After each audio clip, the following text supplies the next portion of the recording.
कई लोग कह भी रहे हैं, ठीक है। चलो इसकी बात बाद में करेंगे, सबसे पहले ये करेंगे कि आपके ऐसे कौन कौन से मुद्दे हैं जो पहाड़ों में, अगर आपकी सरकार आती है इस लैंसडौन विधानसभा क्षेत्र में, तो कौन से ऐसे मुद्दे रहेंगे आपके जो यहाँ पर काम करने जरूरी है? देखिए, हमारा राज्य का सबसे पहला मुद्दा जो आज 21 साल बाद दिल्ली की सरकार को भी आगे कि वहाँ से पलायन हो रहा है, और मोदी जी भी कह रहे हैं कि पहाड़ की जवानी और पहाड़ का पानी पहाड़ के काम नहीं आया।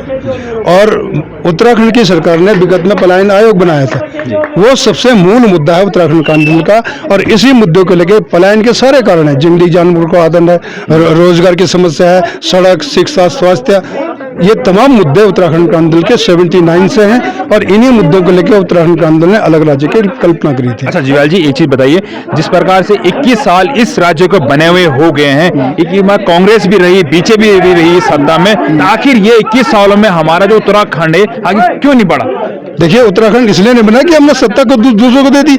हमने मकान बनाया, और मकान बनाने के बाद उसमें किराएदार रख दिया दिल्ली का बीजेपी कांग्रेस। और किराएदार कभी अपने मकान की रक्षा नहीं करता। हमारे मकान में अगर किराएदार रख दिया तो किराएदार कभी नहीं देखता कि मकान का छत लीक कर रही है या फर्श कोड़ रहा है या उसमें चूहे घुस रहे हैं। तो हमने बारी बारी से एक बार बीजेपी को किराए पे रख दिया, एक बार कांग्रेस को।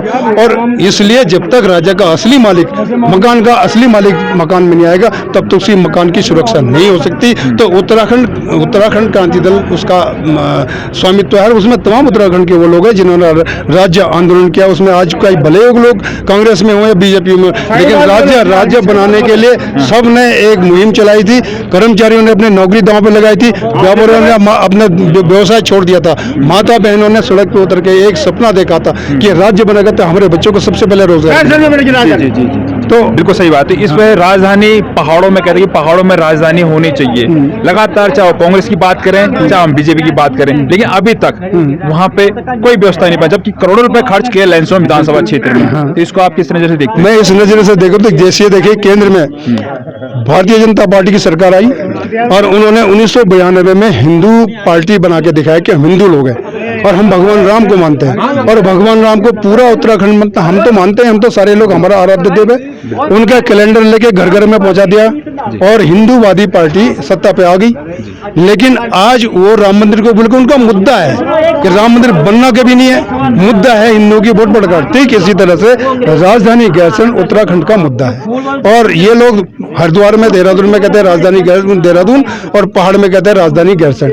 और जिस दिन राजधानी एक जगह बन जाएगी, उस राजधानी विहीन राज्य रहेगा।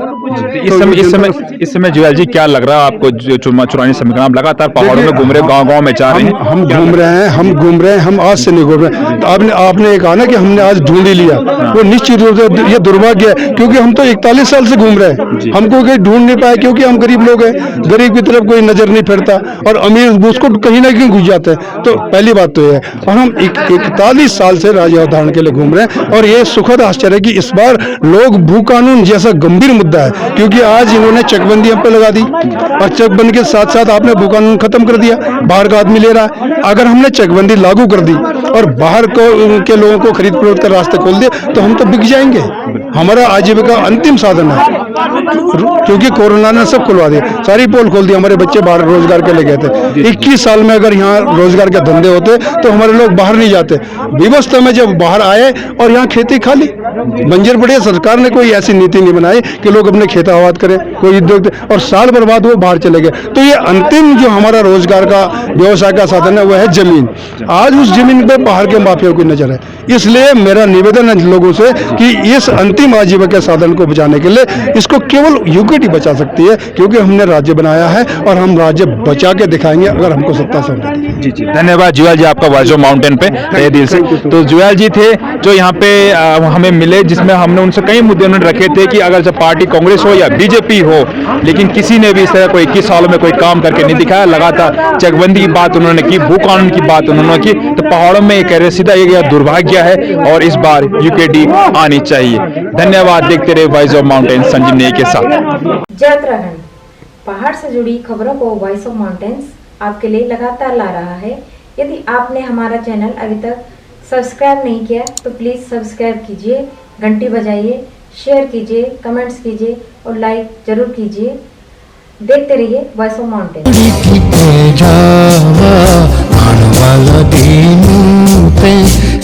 संभालियावा, ए जावा